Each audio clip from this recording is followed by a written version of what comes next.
Hello guitar students, Dave Osborne from KidsGuitarAcademy.com, and today I'm going to show you not one, not two, but 3 different ways to play Silent Night. And you must learn each one! But seriously, the reason I'm presenting 3 different versions of this song is because there are actually 3 different approaches you can take to playing it.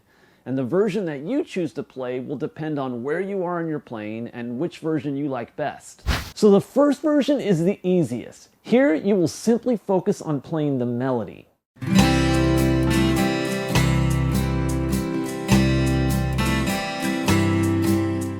This version is especially good for beginners, but is definitely fun at all levels. The second version is commonly known as the strum and sing version. Here, your focus is on playing through the song using chords. Sleep in heavenly peace. This version works best if you're trying to accompany a vocalist or maybe even playing and singing it yourself. The final version is the chord melody version. In this version, you'll be playing the chords and the melody at the same time.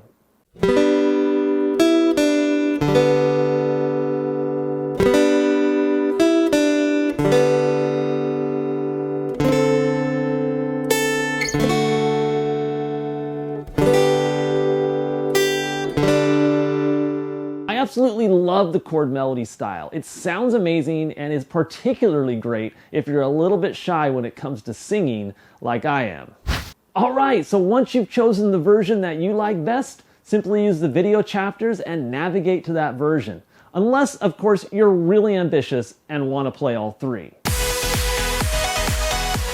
Just so you know, I'm going to start each version with a full playthrough for those of you that are ready to jump right in. And then after the playthrough, I'll give a short lesson highlighting important playing tips that will help you play it to the best of your ability.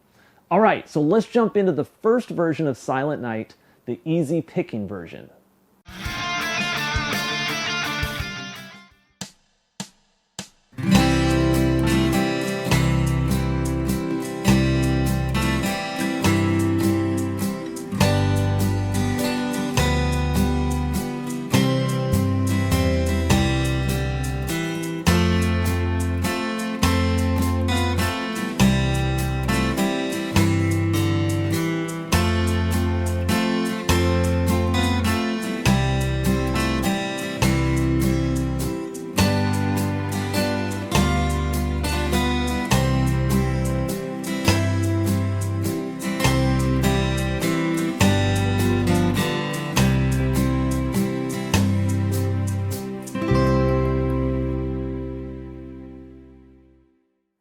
Alright, so let me give you a couple of tips that'll help you get this down. The first and most important thing is to keep the hand in the first position through the entire song. That means that the first finger will be lined up with and playing any notes that fall on the first fret. The second finger, any notes on the second, and the third finger will be playing any notes that fall on the third fret. This will help you get to the notes quicker and will significantly reduce the number of mistakes you made since you won't be moving the hand all around. So for example, from the very beginning melody, I start with the middle finger since all those notes are on the second fret. Then my third finger right here is ready to jump to the third fret on the second string. I didn't need to jump the hand up, he's already there. And then right here, first finger just comes down to the first fret, and all of that with very little movement at all. You're trying to keep the hand steady. And if you're not used to using your fingers like that, this is the perfect song to start building up coordination between these fingers. There's even certain parts, like the phrase that comes after that beginning phrase, where the notes are played a little closer together. So those last couple notes were a little bit quicker, and if I'm just using one finger, it's going to sound choppy, and once again, you're more likely to make mistakes. So just be patient if you're not used to that. Make sure your thumb is positioned correctly, not really high or down low underneath of the neck. Keep them in the back, and stay on the tips of your fingers, keeping the hand really steady. Just let those fingers come to their frets. And if you do that, You'll improve your timing, your speed, your accuracy, and it'll sound great. If you happen to need any help in reading the tabs, I do have a free course on reading tabs that you can check out. I'll leave a link to that below. By the way, if you like playing Christmas songs on the guitar, you have to check out the Kids Guitar Academy Ultimate Christmas Guitar Course. It contains 16 of the funnest Christmas songs to learn on guitar. I'll put a link to it in the description below. Be sure to check it out. All right, so the second approach to playing Silent Night is to strum through the chord changes. Here's the playthrough.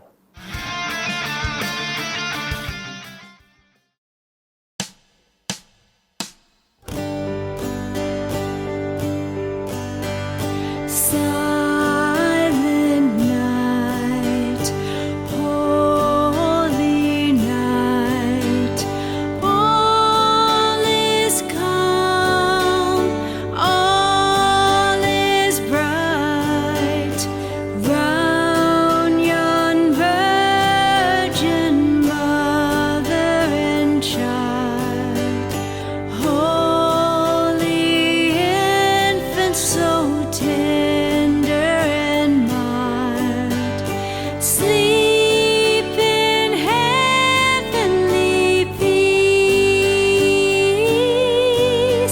sleep in heavenly peace.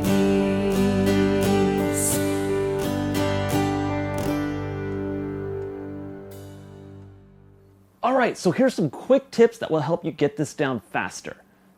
First thing you want to do is lock in the strumming pattern. As you saw, the strumming pattern is simply 1, 2, and 3, 1, 2, and 3, or down, down, up, down, down, down, up, down. If possible, you want to put a slight accent on the first beat. 1, 2, and 3, 1, 2, and 3, 1, 2, and 3. Now, if you need to simplify the rhythm, you could actually use all downstrokes, but try to keep an accent on the first beat. 1, 2, 3, 1, 2, 3. Now, as you see, I'm using an inversion of the G major chord where I have both the third and pinky fingers on the top two strings. This is important because you're going back and forth between G and D quite a bit in this song, and having the third finger as a common note will help you to make quicker changes since you can keep that finger in place as you move from one chord to the other. This song also has the C major chord, which can be a pretty challenging switch. There is a cheat for that. You could actually use a C add 9 if you find the C major chord difficult. For that chord, you just simply bring this middle finger up one string, and that gives you a different version of C major.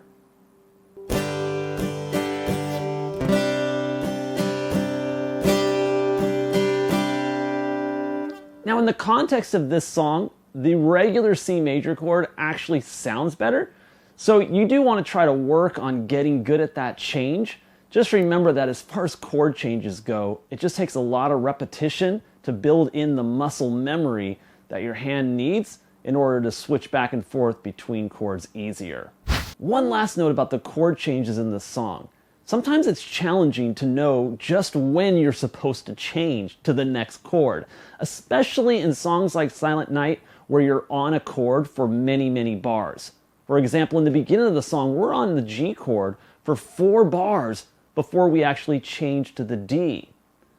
One strategy you can use is to anchor your chord changes to lyrics in the song. So for example, in the beginning of the song, we're actually on the G major chord for quite a while before we switch to the D.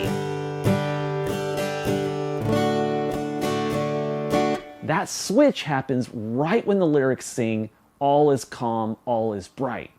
So if you connect the lyrics to the chord change, you'll have a much better chance of making the change at the right time. The third and final approach to playing Silent Night is to combine both chords and melody on guitar at the same time. Now this can be done using fingerstyle or using a pick. The fingerstyle approach is a little more advanced and will require its own tutorial, so I'm going to show you a slightly easier version using your pick. Check it out.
All right, so let's take a closer look at this chord melody arrangement of Silent Night.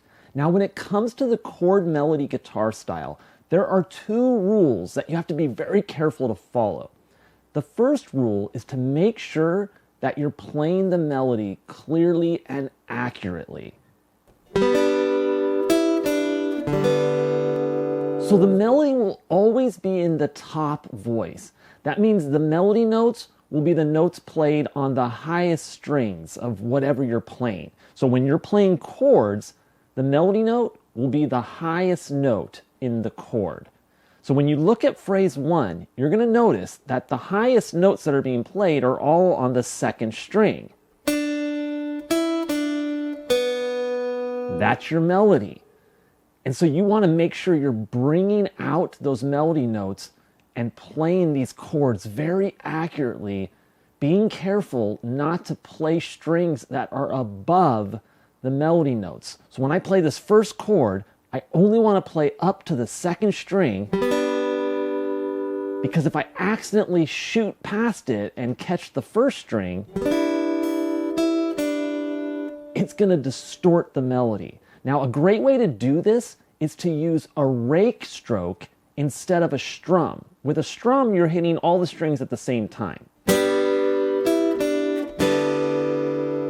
But with a rake, I'm doing somewhat of a slower strum, breaking the notes of the chord up so you kind of hear them one at a time. Now, it's helpful to angle the pick slightly downward so that you can get across those strings. And you want to make sure that once you get to whatever the highest string is you're playing, that you lift the hand out so that you don't come right into the string above.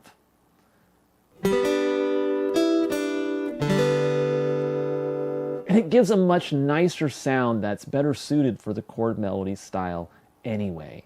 Now, the second rule you have to follow is you want to make sure that you're keeping the chord notes ringing for as long as possible.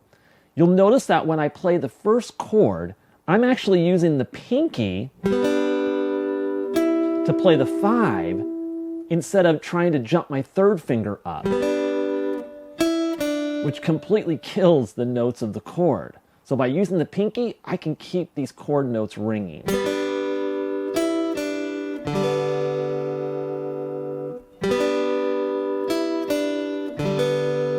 So as you see, I just played the same thing twice, and that's all you're doing for phrase 1. So you just want to rehearse this movement until you're playing those notes accurately and getting a clear sound on the melody. Now when you move into phrase 2, you're actually going to bring the middle finger up to the 5th fret of the 3rd string and the 3rd finger to the 5th fret of the 1st string. You want to use this fingering because it's going to enable you to block out the 2nd string. We don't want to hear the 2nd string, and this middle finger will rub up against it. Now you're still going to use your rake starting from the 4th string all the way to the top. Now you'll notice all I did was take this fingering straight down to the 2nd fret, but I added the 1st finger on the 1st fret of the 2nd string. This makes a D7 chord.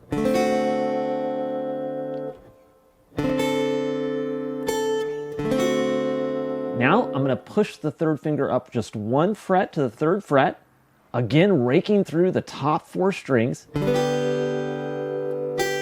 And then I'm going to jump that 3rd finger down to the 2nd string 3rd fret, and then accurately rake strings 4, 3, and 2. So here I want to be careful that I'm not raking past the 2nd string and accidentally hitting the 1st string. So here's phrase 2 put together.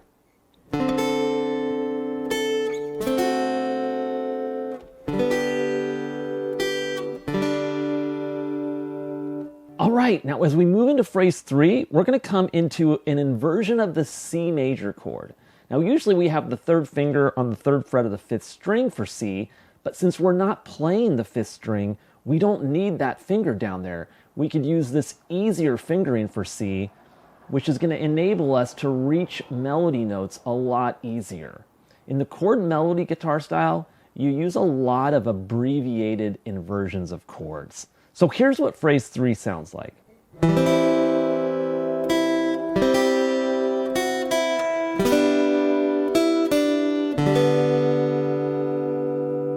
So as you saw, I just raked through the top 4 strings once again, hit the top string a second time, and now I'm going to bring my pinky to the 3rd fret on the 1st string.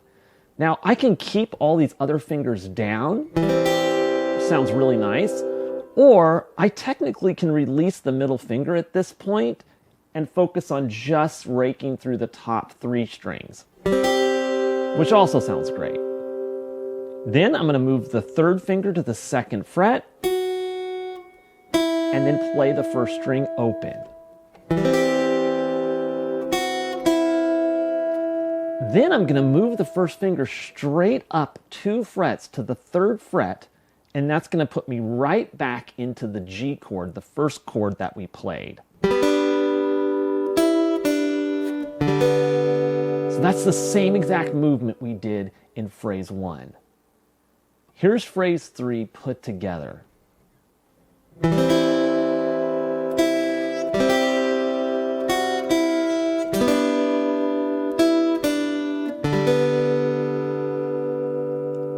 All right, now you're actually just going to repeat that a second time before moving into phrase 4. So for phrase 4, we're coming back up to that 5th fret D chord we played earlier with the middle finger on the 5th fret, blocking the 2nd string, and the 3rd finger on the 1st string. Now here's what phrase 4 sounds like.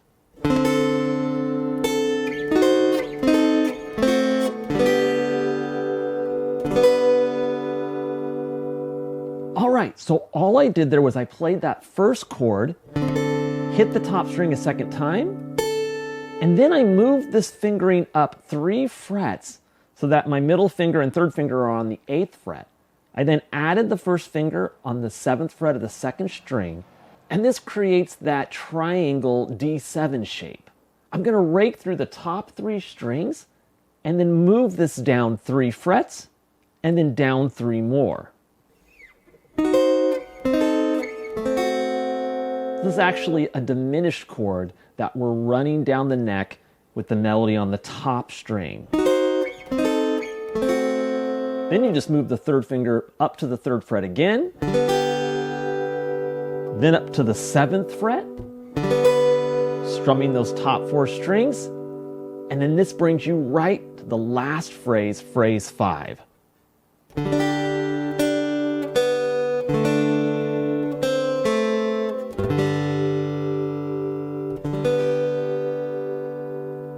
All right, so all I did there was I did the top part of a G major chord. Again, I don't need to use the whole G major because I'm not playing the low string. I'll just do the top part of it, strum the top 4 strings, making sure that I get that 1st string sounding because that's where my melody note is. But then I'm going to pick the 2nd string, lift off to get the 2nd string open, and then bring my fingers into a D major chord. Now I'm only playing up to the 2nd string here, so I just need to be accurate with my picking before hitting 2 melody notes and then into a regular G major chord. But this time, I'm not including the top notes because I'm only playing the chord up to the 3rd string. That 3rd string note is my melody note, so I'm just trying to play the G up to there. And then to sound nice, I could add the 3rd finger on the top part of the chord and add some finishing notes at the end. So here's phrase 5 played through slow.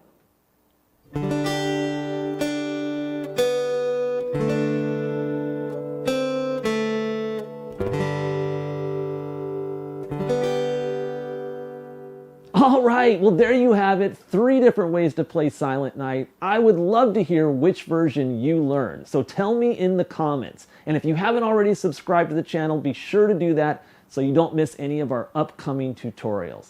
Well, thank you so much for watching, and I'll look forward to seeing you in the next Kids Guitar Academy tutorial.